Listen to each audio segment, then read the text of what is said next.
아멘. 11절에 모든 사람에게 구원을 주시는 하나님의 은혜가 나타나 그랬으니, 모든 사람은 그냥 모든 사람이라고 할 수도 있겠으나 앞의 말씀과 연결시켜서 본다면, 본문의 맥락 안에서 늙은 남자 나오잖아요. 늙은 여자 나오고 젊은 여자 나오고 젊은 남자 나오지 않습니까? 그런데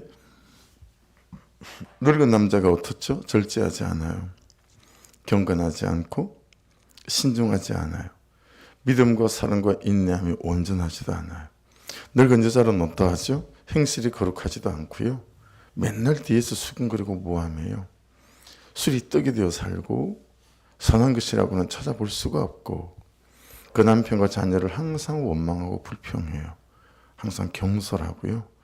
인색하고 계산적이고 자기밖에 모르는 이기적인 중심과 그런 결정들이 있고, 집안일이라고는 일도 관심이 없고 자기 꾸미고 다니는 데만 정신이 팔려 있고, 악하고 모든 사람에게는 다 해도 적어도 자기 남편은 복종할 수 없는 사람이라고 떠벌리고 다니고, 젊은 남자로 친다면 어때요? 말이든 태도든 얼마나 가볍고 약속을 쉽게 여기는 경솔함이 있는지, 하고 사는 말이나 태도를 보고 누가 따라할까 무섭고, 생각과 감정은 항상 냄새가 나고 굉장히 의도적이고 자기중심적이고 지저분해요.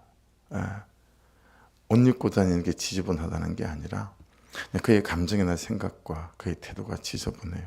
항상 말은 다른 사람을 낮춰보는 무시하고 경멸하고, 그리고 조금만 손해본다 싶으면 굉장히 공격적이고, 그리고 불손하고, 종들로 본다면 범사에 순종하지 않아요.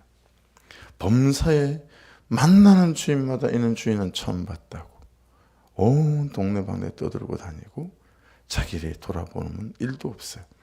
주인이 하는 말마다 아니요, 안 돼요, 못해요, 아니거든요, 이런 말만 입에 달고 살아가고, 그리고 훔쳐요. 정당한 월급을 받는데 주인의 시간으로 훔쳐서 어떻게 하든 뺀질거리고 시간 때우려고 애를 쓰고, 그리고 어떤 신뢰나 신실 이런 것은 일도 없어요. 그냥 여러분, 이게 전부 다 죄의 목록이고 죄의 항목 아니겠어요? 그렇죠? 이런 모든 사람에게 하나님의 은혜가 나타났다라는 거예요. 이런 모든 사람에게 하나님 은혜가 나타났는데, 이 나타나라는 단어가 중요하죠. 에피파이노라는 단어인데, 이게 스스로 나타내다, 스스로 보이다, 이런 거예요. 여러분, 하나님께서 그분의 은혜를 어떻게 나타내셨죠? 예수 그리스도로 나타내셨어요. 그렇죠? 그리고 예수 그리스도를 이 땅에 보내시고, 그리고 우리의 모든 죄를 짊어지시고 죽으시고, 그리고 우리를 죄 없다 하시면서, 여러분, 이 모든 사람 앞에서 나눈 늙은 남자, 늙은 여자, 젊은 남자, 젊은 여자, 그리고 종, 이 모두에 포함되어져 있는 죄인이었던 우리를 예수 그리스도로 말미암아 그분의 은혜가 나타나서, 여러분, 우리를 죄 없다 하시고 씻으시고 다시 그분의 자녀로 부르신 거잖아요.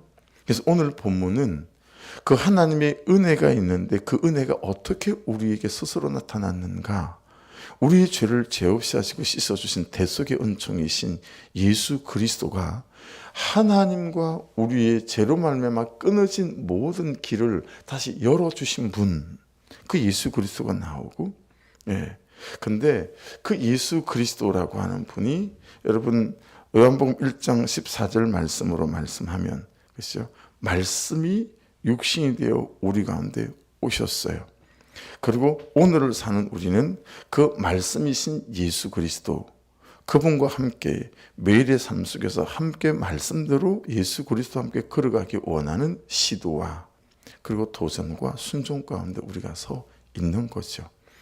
그러니까 여러분, 말씀은 그냥 글이 아니에요. 이 말씀은 그냥 문자가 아니에요. 이게 뭐냐면 내가 밟고 걸어가야 하는 길이에요. 내가 밟고 걸어가는 길. 사실 이건 남한산성이라고 하는 소설 속에 나오는 이야기인데요.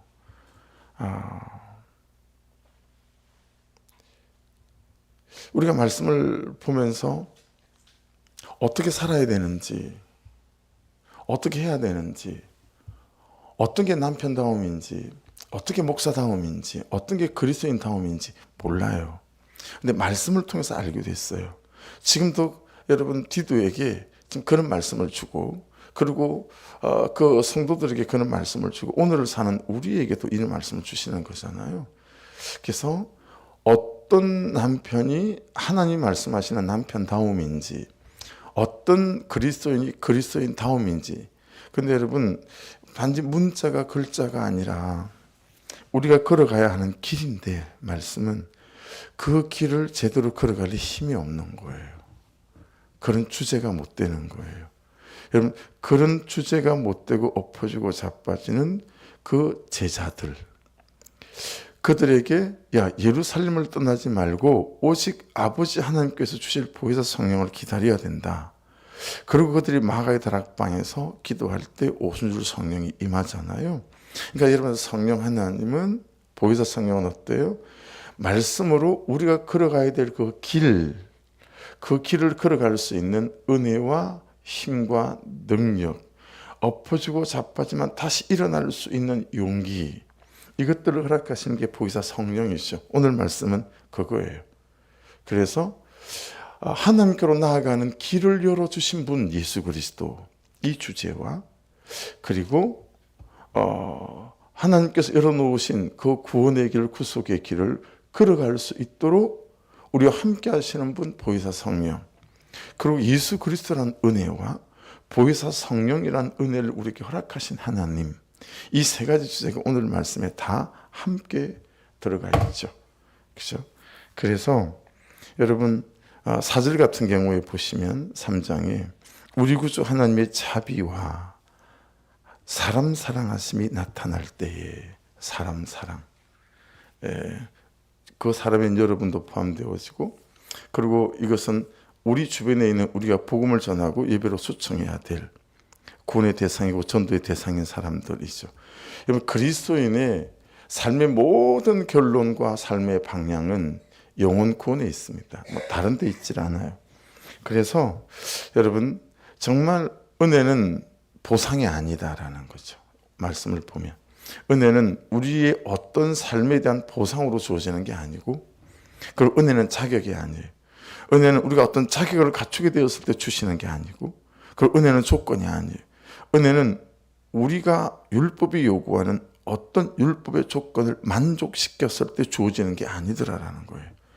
은혜는 단 1도 자격이 없는 우리에게, 어떤 삶도 살아내지 못한 우리에게 하나님께서 자발적으로 스스로 나타내 보여주신 그런 하나님의 선택이고 결정, 이게 은혜더라 라고 하는 거죠. 그래서 11절은 모든 사람에게 구원을 주시는 하나님의 은혜가 나타났다 라고 말씀합니다. 너 자격 있다 라고 하신 거죠. 다시 하나님의 자녀로 불러주시고 너 다시 시작할 수 있다 라고 하신 거죠. 이렇게 우리를 바꿔놓은 게 뭐죠? 그 하나님께로 나아갈 수 있는 길을, 끊어졌던 길을 연결해 주신 분, 이게 예수 그리스도의 대속의 은총이다 라고 하는 거죠. 그래서 여러분 12절을 보십시오. 우리를 양육하시되 경건하지 않은 것과 이 세상 정욕을 다 버리고 신중함과 의로움과 경건함으로 이 세상에 살고, 13절 복스러운 소망과 우리의 크신 하나님 구주 예수 그리스도의 영광이 나타나심을 기다리게 하셨으니. 여러분, 이 12절 13절을 보면 그리스도인이라는 사람의 세 가지 정체성이 나와요. 첫 번째 뭐예요? 버리는 사람이에요. 그렇죠? 경건하지 않은 것과 이 세상 정욕을 다 버리고, 그리스도인의 첫 번째 정체성은 버리는 사람이에요. 두 번째 정체성은 뭐예요? 신중함. 또 나왔어요. 어제도 3번이나 나왔잖아요. 의로움, 경건함으로 이 세상에 살고. 여러분, 그리스도인의 두 번째 정체성은 사는 자예요. 말씀대로 사는 자. 세 번째 뭐예요? 13절에 나와 있죠. 다시 오실 예수 그리스도 또는 예수 그리스도의 영광이 나타나심을 기다리게 하셨으니. 여러분, 기다리는 자, 버리는 자, 말씀으로 사는 자, 그리고 기다리는 자, 이게 그리스도의 세 가지 정체성이다 라고 하는 거죠. 이 은혜를 받은 사람, 4절에도 나와요. 우리가 읽었었지만 이 자격이 없어서 정말 죽어야 하는 지옥 백성인 불쌍한 우리를 예수 그리스도로 말미암아 하나님과 연결되게 만들고, 그리고 자격이 있는 자로 세우신 거죠. 그리고 그런 우리가 이 세 가지 삶으로 초대되어졌다. 첫 번째 삶은 뭐죠? 버리는 삶으로 초대받았고, 두 번째 삶은 뭐예요? 사는 자, 말씀으로 살아가는 자로 우리가 초대받았다라고 하는 거예요. 다시 말씀드릴게요. 이 큐티하고 묵상하는 것은요, 그냥 그리스도인들이 해야 할 어떤 의무요 사명 같은 게 아닙니다. 예. 이 말씀은 단지 글이 아니라, 어떤 주장이 아니라, 그냥 문자가 아니라 그리스도인이 내가 밟고 걸어가야 하는 내 길이에요. 길. 오늘도 이 말씀이라는 길을 우리가 밟고 가는 거예요.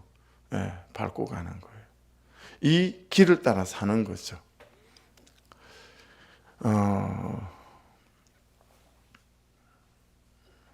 금촌이야 여러분들이 훤히 아시니까 그냥 뭐 걸어가시고 버스 타시고 아니면 뭐 택시 불러서 어디 갑시다, 이제 걸을 수 있는 길이지만, 여러분 이스라엘에 똑 떨어지고 보니까요, 중국에 북경에 똑 떨어지고 보니까요, 미국 LA에 똑 떨어지고 보니까요, 아무것도 몰라요 제가. 그러니 북경에 있을 때도 가이드 도움을 받았고요, 그리고 텔아비브 공항에 도착했을 때도 이스라엘 가이드 선교사님이 나오셨죠. 그리고 LA 공항에 도착했을 때도 선배님이 나오셨어요. 그리고 가이드를 받았죠. 이스라엘 갔을 때는 국제운전 면허증을 갖고 갔기 때문에 팀의 모든 운전을 제가 했어요. 그러니 여러분 친절하지 않아요. 영어 다 그냥 헬라어로 써져 있고 저기 히브리어로 써져 있으니까 이정표를 보더라도 제대로 모르는 거예요. 그러면 신호등 앞에 뻥 뚫린 차선이 뭐 그게 중요한 게 아니고 옆 차에게 물어볼 때가 중요한 거죠. 영어는 짧고 히브리어는 못하고, 그러니 옆 차에게 맞춰서 창문을 내려서 크락션을 울려요. 빵빵. 그럼 저쪽에서 알아듣고 창문을 내려요. 그럼 딱 한마디만 하면 돼요. 우리나라에 왔다면 부산, 이 마디만 물으면 돼요. 부산. 그러면 말해요. 직진이다, 우회전이다, 좌회전이다. 그거 물어가며 여러분 이스라엘 전역을 누렸어요. 여러분 말씀은 길이에요. 내가 오늘 살아야 될 길. 어떻게 살죠? 어떤 길로 가야 되죠? 그 길에서는 내가 어떤 선택과 결정을 해야 되는 거죠? 여러분 오늘도 살아가야 되는 1분 1초를 앞을 모르잖아요. 어떤 문제가 생길 수 있잖아요. 그 문제 앞에 내가 어떤 선택과 결정을 할 건지, 어떤 길로 가야 하는지, 선택과 결정은 길이잖아요. 용서하는 길로 갈 건지, 아니면 내가 분노와 혈기로 대갚아줄 길을 살아갈 건지, 그 길이지 않습니까? 말씀은 그 길을 우리에게 제시하는 거예요. 자, 문제는 그 용서하는 길로 가고 싶지 않은 거예요. 배로 갚아주고 싶은 거죠. 본때를 보여주고 싶은 거죠. 여러분 참 큐티하며 받아내는 삶, 그는 나보다 옳도다 하는 삶, 이게 세상적으로 말하면 나 죽었소 하는 말일 수 있잖아요. 그는 여러분 어떤 어려움이 있던가요? 이거 해본 사람은 알아요. 나를 쉽게 보는 것 같아요. 나를 우습게 보는 것 같아요. 이것 봐라, 내가 계속 받아내고 나 죽었어 하니까 나를 우습게 여기네. 그리고 그냥 옛날로 돌아가 버리는 분들이 계세요. 여러분 그게 고비거든요. 그 언덕을 넘어서면 이런 표현을 써서 좀 그러네요. 영적인 아우라가 생겨요. 영적 권위가 생겨요. 예. 야, 말은 못해요. 근데 다 알아요. 야, 저게 큐티하는 삶인가 보다. 저게 그리스도인의 삶인가 보다. 이런 거죠. 네, 이런 거예요. 그러니까 여러분 살아보니 그렇던데요. 큐티를 따라가 보니 말씀을 전할 일이 훨씬 많아요. 옛날 같으면 지가 그렇게 생각하든가 말든가 지 알아서 하겠지, 나는 잘못한 거 없으니 그만 하고 지나갔던 일인데, 여러분 전할 일이 더 많아서요. 이제 전화를 해서 목사님 혹시 제가 실수한 거 있으신가요? 제가 어제 성전에서 9시 기도하고 기도하다 걸린 몇 사람에게 전화를 한 거예요. 예, 전화를 한 거예요. 그냥 나는 아무것도 잘못한 게 없는 것 같은데 제가 카톡을 주중에 2번이나 길게 보냈는데 대답이 없는 거예요. 답장이 없어요. 그리고 가만히 생각하니 우리 교회는 있잖아요. 같은 교단일 때 우리 교단 헌법은 어떻게 하냐면 우리 교회가 서 있으면 우리 교회 500m 안에는 교회를 못 세우게 되어져 있습니다. 교단 헌법이 그렇게 되어 있어요. 500m를 넘어서야 해요. 이 500m는 길을 따라가는 500m가 아니고 공중에서 딱 찍었을 때 직선거리로 500m 안에는 교회를 못 세우게 되어 있어요. 그게 갑자기 생각이 난 거예요. 지금 개발하고 있는 새마을 있잖아요. 저게 조그만 우리 교단 교회가 있는데 지금 로데오로 옮겼어요. 왜냐하면 저 개발하고 있으니까. 한 3년 뒤에 개발이 정리되면 다시 들어올 거죠. 공중에서 찍어보면 500m가 넘을 것 같기도 하고 안 넘을 것 같기도 하고 설마 600m, 700m가 되더라도 그렇잖아요. 제가 그 교회 목사님을 찾아가서 목사님 여차저차 해서 일로 교회를 옮기게 될 것 같은데 그냥 500m가 되는지 안 되는지 공중에서는 못 찍어봐도 사실 요즘은 여러분 좀 다 이게 나와요. 네이버 이런 검색 지도로 탁탁 찍으면 직선거리가 얼마인지 딱 나오거든요. 해보지는 않았어요. 그래서 전화를 해서 혹시 목사님 그것 때문에 제가 좀 언짢으신가요? 제가 실수한 것 같은데 지금이라도 좀 목사님 양해를 구합니다. 라고 전화를 했죠. 그리고 또 돈 주지 못하는 사람들한테 또 전화를 했어요. 낮에 전화 받아서 시달렸죠. 근데 또 전화를 하는 거죠.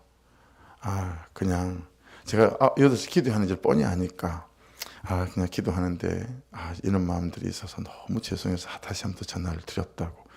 낮에 통화했으니 굳이 전화 안 해도 되잖아요. 근데 그게 우리가 살아야 될 삶의 길이라는 거예요. 길이라는 거죠. 전화해서 나를 괴롭히고 목사에게 모욕을 주니 여러분 안 그래도 되잖아요. 근데 그냥 기도하는데 말씀을 통해서도 그런 감동이 있고 말씀이 말씀하시 또 전화하는 거죠. 아이고 죄송합니다. 그냥 제가 죄인입니다. 그러니 여러분 그분들의 반응이 됐어요. 뭐 이렇게 반응하겠어요. 목사님 그냥 자꾸 최근에서 죄송합니다. 이렇게 반응이 되어지는 거죠. 그러니까 여러분 말씀은 내가 걸어가야 될 길이에요. 오늘 내 남편과 아내와 자녀와 오늘 직장에서 사장님과 동료들을 어떻게 대해야 하는지 그 길을 말씀하시는 게 말씀이잖아요. 그런데 그 말씀대로 살아갈 힘이 참 없는 거죠. 하는 짓을 보고 하는 태도를 보면 정말 대갚아주고 싶은 마음이 막 일어나잖아요. 그때 우리로 그 말씀의 길을 살아갈 수 있게 만드는 게 보혜사 성령이라고 하는 게 오늘 말씀 안에서 다 나타나고 있지 않겠어요? 그래서 여러분 먼저는 그 길이 어떤 길인지 무슨 길인지 알아야 하겠기에 말씀 앞에 서셔야 하고 할렐루야. 그 말씀대로 그 말씀을 따라 그 말씀이 밟고 걸어가고 살아가야 할 길이기에 그 말씀대로 살아갈 수 있는 성령이 주시는 힘이 근육이 있어야겠기에 저와 여러분들은 기도를 놓치지 말아야 될 줄로 믿습니다. 그러니 새벽 예배 온 걸로 절대로 퉁치지 마십시오. 10분이라도 5분이라도 괜찮으니 여러분의 삶의 처소에서 오늘 이 하루를 걸고 오늘 이 하루에 내 삶을 걸고 내게 주신 사람들을 걸고 주님 앞에 전심으로 진심으로 기도할 수 있고 성령을 구하는 기도가 있기를 주의 이름으로 축복합니다. 구원은 예수로 충분합니다. 아무것도 보탤 게 없습니다. 할렐루야. 어떤 것도 보태지 않아도 돼요. 우리가 십계명을 지나가고 있지만 그 십계명 자체가 구원을 방해할 수 없어요. 구원은 예수로만 됩니다. 할렐루야. 아무것도 보태지 않아도 돼요, 여러분. 근데 삶이 안 되는 거예요. 삶이. 구원은 받았는데 맨날 괴로운 거예요. 용서하지 못하는 나, 미워하는 나 너무 괴롭지 않아요? 말씀대로 안 사는 내가 너무 괴롭지 않아요? 그렇죠? 그래서 구원은 예수만 있으면 되지만 여러분 그래서 말씀이 육신이 되어 우리한테 오셨지만 여러분 보혜사 성령으로 다시 우리에게 오신 이유는 우리의 삶 때문이에요. 예수를 믿는 우리의 삶이 하나님을 영화롭게 하는 삶으로 우리가 살아가기 원하는 그분의 간절함이 다시 보혜사 성령으로 오셔서 사는 날 동안에도 정말 엄마답게, 남편답게, 아버지답게, 목사답게, 성도답게. 왜요? 하나님이 영광 받으시려고 그러는 거예요? 아니에요. 그게 아니라 이 사는 날 동안에도 우리에게 정말 감격이 있고 기쁨 있는 삶으로 초대하시는 이것 또한 그분의 은혜인 줄로 믿습니다. 그리고 그런 삶을 통해서 하나님의 영광을 받으신다라고 하는 것이니 세 번째 삶, 버리는 삶, 그죠? 그리고 사는 삶, 그리고 세 번째 기다리는 삶에서 기다리는 것의 가장 첫 번째는 날마다 내게 말씀하시는 말씀을 기다리고 여러분 성령을 사모고 기다리는 은혜가 저와 여러분의 것이 될 수 있기를 주의 이름으로 축복합니다. 14절은 딱 그 말씀을 한마디로 또 요약한 예수 그리스도에 대해서 보세요. 그가 우리를 대신하여 자신을 주심은 모든 불법에서 우리를 속량하시고 아멘. 우리를 깨끗하게 하사 아멘. 선한 일을 열심히 하는 자기 백성이 되게 하려 하심이라. 할렐루야. 선한 일이 뭐겠어요? 선한 일이 열심히 돈 버는 거겠어요? 아멘. 예, 열심히 돈 버는 것도 선한 일에 포함되겠죠. 그 목적이 하나님의 영광이 있다면, 그렇죠? 여러분, 끊어진 하나님께로 나아가는 모든 길을 열어 젖혀 주신 분이 우리 예수 그리스도이신 줄 믿습니다. 그거 14절 딱 요약하시고, 그리고 그렇게 하신 이유는 우리가 선한 일을 하나님 그분이 말씀하시는 그 삶을 살아가기 위하 갈 수 있도록 우리를 그렇게 불러주셨다라고 하는 것이니 여러분 제발요, 내가 살아가야 하는 목적과 이유를 날마다 물어보시고, 그리고 하나님이 예수 그리스도가 우리의 삶의 이유가 되어서 가는 은혜가 있기를 주의 이름으로 축복합니다. 말씀을 따라가는 삶에서 부족한 부분이라고 말하면 조금 잘못 말하는 것 같고, 이런 거죠. 세상 그 어떤 일보다 큰 일이 따로 위대한 일이었고 위대한 사람이었고, 오늘 주신 삶을 그냥 말씀대로 따라가는 것보다 더 위대한 삶이 없습니다라고 하다 보니 어떤 데 여러분 우리가 시선이 좀 잘 안 돌려지냐면, 하나님께서 우리를 어떻게 쓰기를 원하시는지, 이 도시와 이 도시의 영혼을 자유케 하라 라고 하셨는데, 그런 하나님의 비전과 그리스도인의 그런 삶에 대해서 자꾸 우리의 시선이 나만 쳐다보는 쪽으로 이렇게 머무는 것들에 대해서는 이게 참 조금씩 강조되어야 되겠구나, 이런 건 있어요. 이렇게 나밖에. 그래서 선교적인 삶, 좀 미셔널 라이프나 또 미셔널 처치나 미셔널 어떤 보케이션, 소명 있는데 이렇게 조금 소홀해지고 이런 느낌이 있다라는 느낌이 있어요. 그래서 여러분, 우리 교회가 머물고 있는 유일한 목적은 이 도시와 이 도시를 자유케 하는 일이니, 그 일은 여러분들이 하셔야 될 일들이니, 여러분 항상 사람 사랑하는 거 오늘 나오잖아요, 14절에. 그래서 좀 이렇게 책망 있고 갈등이 되게 힘들었어요. 성전에서 계속 일을 하면서. 몸이 굳어간다는 분도 계신다는데 하루 12번을 찾아가도 부족할 만한데 한 번을 찾아가지 못하고 있으니까 이거 참 목사의 삶으로서 꽝이고 빵점이고, 이런저런 성도들의 삶 속에, 그죠? 매일 가서 기도해도 부족할 판에 거기에 정신이 다 팔려 있는 것 같고, 이 갈등이 너무 되게 많은 거예요. 그래서 그냥 딱 접고 나니 요새부터 찾아갈 사람들을 찾아가고, 여러분 그냥 좀 이해하십시오. 전화하고 찾아가는 분들도 있지만 그냥 불쑥 찾아가는 분들도 있어요. 격식을 다 차려서 찾아가야 될 부분도 있지만 그냥 가서 또 찾아뵙고 해야 될 분들도 있더라고요. 그래서 여러분, 저와 여러분 안에 구속해 주신 은혜를 따라 우리 또한 우리의 삶이 그 구속의 은혜에 참 대답하여 살아가는 그런 삶도 있을 수 있기를 주의 이름으로 축복합니다. 15절을 보십시오. 너는 이것을 말하고 권면하고 모든 권위로 책망도 하고, 책망도 하래요. 여러분, 그냥 말씀으로 하는 권면 처방, 그거 그냥 듣기 싫어하는 거, 누구에게서든지 업신여김을 받지 말아라. 업신여김. 이제 디도가 나이가 어리기 때문에요. 나이 어린 목사에 대한 이제 그런 도전들이 있었기 때문에 이제 그런 데 대한 이제 권면. 그러니까 뭐 영적 권위를 가지고 말씀대로 살아가는 그 삶을 가지고 업신여김을 받지 말라는 거죠. 그러니까 여러분, 우리가 업신여김을 받는 것은 가난해서가 아닙니다. 가방끈이 짧아서가 아닙니다. 우리는 자격지심이 있어가지고 내가 가난해서 저렇게 나를 업신여기나? 아니요. 내가 가방끈이 짧아서 나를 저렇게 무시하나? 아니요. 여러분, 저는 수많은 박사님, 수많은 교수님들 얼마나 제 주변에 많겠어요. 근데 제 최고의 스승은 현재까지는 김영순 평원지기 여상 졸업한 우리들 교회 그분이에요. 그보다 내게 최고의 말씀을 주신 분이 없어요. 목사님 말씀대로 살아가시면 성도들이 말씀대로 살아낼 거예요. 그보다 큰 메시지가 없어요. 그 붙잡고 살아가는 거 아니겠어요? 여러분, 우리가 못 배우고 가난하고 성품이 그럴 수 있잖아요. 성품이 뭐 내가 그래서 그런 겁니까? 타고난 거잖아요. 부모한테 물려받은 거잖아요. 그죠?